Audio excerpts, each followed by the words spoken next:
Thank you. PEF Voter's Guide shows a disturbing trend towards absenteeism and lateness by our current board members. Given that the school board is a volunteer and unpaid position, do you have the time to truly participate? Will you attend all meetings, including special meetings, workshop meetings, as well as televised regular meetings? Give us some examples of how you'll make time in your schedule, and we'll begin with Wendy Guzman. Sure. I am committed, and I will be making the time to attend each and every Board of Education meeting, workshop meetings, special meeting, retreat meetings, and not just the meetings, but also visiting the schools and reaching out to administrations, principals, and students and letting them know that I am willing and available for work. I will be making the time because I have the time available during the daytime. I am currently not working a full-time job, so I do have the daytime capacity and ability to visit the schools and in the evenings to attend each and every board meeting and meetings that are required to make sure that our children move forward. Thank you. Dr. Hodges? In the 9 years that I've been on the Board of Education, I have never missed a regular meeting or a workshop meeting. I think I have missed in the 9 years perhaps 2 committee meetings, and we have committee meetings, and I'm on at least 3 on every single year that I'm on in the district, and I have committee meetings at least, every month, plus additional meetings. So I think I've missed perhaps 2, maybe 3 meetings in 9 years. I have made a commitment to putting the time into doing this job. I understand that in order to be successful, you need to know how the system works. The committee meetings are an opportunity for you to interface with the staff in the district, and that communication enables you to find out how things work, who does what, where the responsibilities lie, and techniques that you can employ to get things accomplished in the district. So that's extremely important to me, that time when you're interacting with the staff. I also attend functions at schools. I spend a lot of time visiting schools as the facilities chair. That's an important part of my function. So my commitment has been evident. Over and above that, I've gone down to Trenton to argue and advocate for, or on behalf of this district, for funding, for facilities, and for better support educationally. And I will continue to do that because that's an essential part of being a board member. Thank you. Ms. Vasanas? Yes, I understand fully that to be a commissioner is solely on a volunteer basis, and this is above and beyond me or anyone else but the kids. So at the end of the day, it's about children's first, and the great discrepancies that still occur in some of our disparities that occur in our educational system. Most people that have been able to work with me or that I've worked side by side with know some of my attributes, which is I'm a great team player, so I'm definitely here to work side by side with our superintendent, with the current commissioners. I'm very dedicated and tenacious to everything that I am involved in. I'm very committed also, so I do plan on giving 100% of myself, my time. My job right now is very flexible. I get out of work at 4:30. I can shift around my schedule if need be, and also I want to be able, as a commissioner, if I'm given the chance, the opportunity, I want to step above and beyond that, and not only just be present at some of the boards and committees, but also engage myself furthermore into the community with the parents, get involved with our leaders, our faith-based groups, and try to have these conversations that we need to have more often.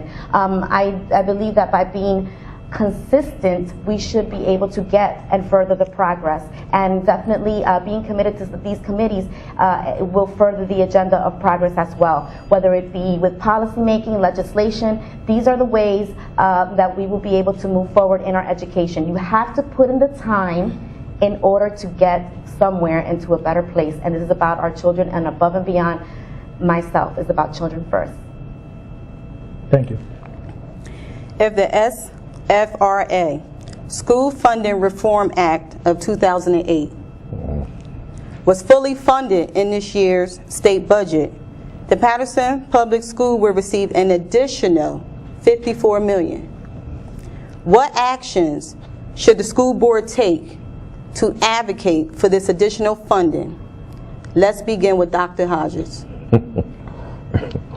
Well, we're in a very precarious position as a school district because we are a takeover district. And unfortunately, the superintendent works for the governor. I don't work for the superintendent or the governor. I work for the children of Paterson. So as an individual, I have and will advocate via consultations with our legislature. I've gone down to Trenton. I've spoken to other school districts. I have visited other school districts. I am the chair of the Urban Board Committee of the New Jersey School Board Association. This issue of school funding is an important issue for all urban districts. We have been wrestling with our approach to convincing other districts who feel they have lost funding as a result of the Abbott decision. So we are discussing this issue. We've also pressing it forward with the legislature. We have gone down and challenged, we have got to challenge the governor because he has not come to see us. We've invited him to come to discuss the funding. He's not done that. But we have gone and asked him to come and talk about his plans for our district in view of the funding levels that are steadily declining. So those are some of the things that we've already put in place. We're already doing those kinds of things now. In the future, it'll become even more of an important problem because I don't anticipate the funding levels being any higher. Thank you, Dr. Hodges. Ms. Bersenius? Yes, I am fully aware that a lot of the parents and a lot of residents in the city of Paterson have already been advocating strongly down in Trenton to obtain more funding, to obtain more resources to the city of Paterson and putting it on the map, some of the issues and the needs that our children are currently facing. So I too am an advocate of that. I too believe in engaging the legislature if need be, writing letters to the governor, demand that he comes into the city of Paterson and take a look and walk through our district and walk through our classrooms and see the deficiencies that we have with our facilities and the needs that we need within the classrooms.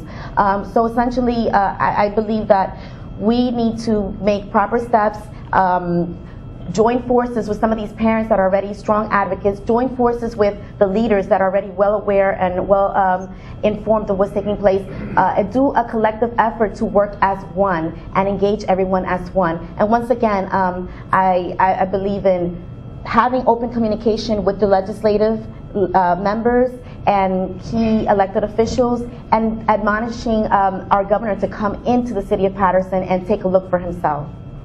Thank you, Ms. Parsons. Ms. Guzman. Yes, unfortunately, as we are aware, the School Funding Reform Act is depriving us of $54 million, which is a very high amount that will be beneficial to our students here in the city of Paterson. As a board member, what I am willing to do and what I look forward to working with my fellow other board members is getting our community together, engaging them, letting them know, first of all, the importance of this act and why we need that money. Many people are not aware. They think that we might have enough money because we can run our school district thoroughly and efficiently, but that doesn't mean that we have all the programs implemented that we actually need. So we first need to make them aware of what we're losing out by not having this money, letting them know the steps that we could take, engaging them, writing letters to the legislator, bringing our governor here. Our governor is managing our city from Trenton. They don't see the things that we're having here, the issues that we have in our facilities, the lack of programs that our children have. We need to bring him, schedule a meeting, schedule a forum where we can have the governor with our community together and inform him and let him know why we need this money, why we need to work together. And if it doesn't happen, we need to make it happen. We need to work together and make it happen. Rally down to Trenton. We have done it before. I have done it before. I have participated with different organizations going down to Trenton, fighting and protesting for what we need in our district. And that was not the first time and that was not the last time. And I'm willing to do it again. Working together collaboratively with the board members and with members of this community, we can make it happen. Thank you, Ms. Guzman. Thank you.